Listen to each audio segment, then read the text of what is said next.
দাদার সাথে কথা হলো যে সোনালিকে লাগবে না, সোনালি রেডি করি দাদা।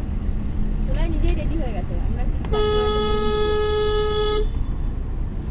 সোনালির কাছে কোনো দরকারই নেই, একটা নাচে ওকে গেলে নাচের গ্রুপের সাথে একটু নাচিয়ে দেবে একবার ব্যাস, আমার শরীরে দিতে লেগেছে, মেয়েগুলোর সাথে একটু নাচিয়ে দেবে ব্যাস, বারবার এখন দরকার। দাদাকে তো বললাম, হ্যাঁ জানি, দাদা বলেন না, বললো যে লাগবে না, খুব বিরক্ত বোধ করছিল কালকে বাইরে এসে। এখনকার ছেলেমেয়েরা খুব বেকার হয়ে গেছে, বুঝলেন, মানে এমনি কাজ করে, কাজ বেশি একটু হলেই আমাদের আর্থ্রাইটিস কাজ কাজ করলে পরে আমার আরো এনার্জি বেড়ে যায়। আমি এরকমকে বলেছিলাম, আমার ভাবতে পারিনি আমি কাজ করতে পারবো। একদমই তাই, তোমার পজিটিভ হরমোন অনেক বেশি ক্ষরণ হয়। একদমই তাই। আমি যখন কাজে, তুমি বিশ্বাস করতে পারবে না, ওই যে সেমিনারে না, যখন আমাকে ইয়ে বলছে আমার ম্যাডাম বলছে কালকে হসপিটাল দিয়ে জাস্ট, আমি আগের দিন হসপিটাল থেকে বেরিয়েছি, পরের দিন তখন হসপিটাল যখন গান গাবে তখন বাগিনি, তখন আর বোঝা যাবে না ওই দামে গান গাইছে। তাই তো মানে তবে বাদল আমার সাথে তেল পেরে উঠতে পারছে না, আমি এমন গাইছি দরবারি জমু, তখন আমি নিজের মধ্যে নেই। কিন্তু কাজের প্রতি এটা করবো না ওটা করবো না, ভালো লাগছে না, এই কথাটা শুনলেই আমার খুব মাথা খারাপ হয়ে যায়। আমার মেয়েকে বলবে একদম বলবি না তো, কিছুক্ষণ বাদ দিয়ে ভালো লাগছে না, ভালো লাগছে না, তুই এমনি টাইমে ঠিক আছে, কাজে যখন নেমে যাবি তখন আর কোনো কথা না, যেমন বলবে সেরকম।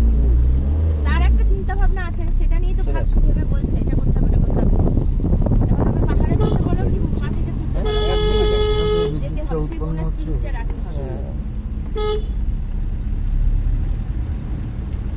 আমার শুধু হসপিটালে কি আমার শরীরে কি হয়েছে তার চিন্তাতে কোনো কিছু হচ্ছে, আমার শুটিং আছে, আমার শুটিং আছে, আমার সব গেল।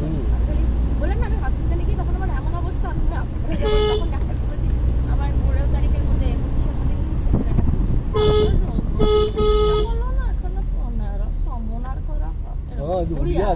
কোন ডাক্তার গো, ওকে বাটাম দিয়ে নিয়ে আসো তো না কেন এরকম বলছে। আজকে যে ছাড়লো 87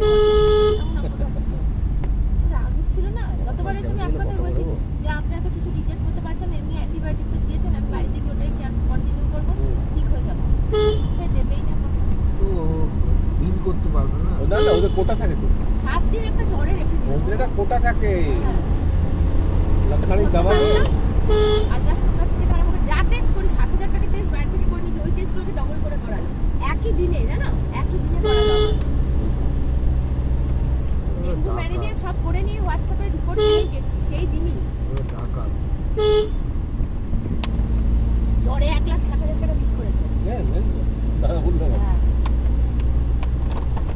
তারপর তো যাতায়াত খাওয়া দাওয়া ওগুলো তো ছাড়ো, ওগুলো পজিশন টাকা আলাদা, ওগুলো পাবো না, ওরা বাড়ি ভাড়া নিচ্ছিল, এটা ওটা গিয়ে বকলাম, তুমি আমি বাড়িতে থাকতে আমি তখন খাবার পাঠাতাম, তুমি একটা বাইক নিয়ে চলে যেতে, এখন তো উবের বাইক না, চান করলো না করে, আমি বলছি কোনো দরকার নেই। বাড়িতে গেলে কি, বাড়িতেও একটা মেয়ে থাকে, তুমি বাড়িতে থাকলে এই তো টেনশন করছে না প্রচন্ড, আমাকে দেখতে পাচ্ছে না, বাবাকে দেখতে পাচ্ছে না।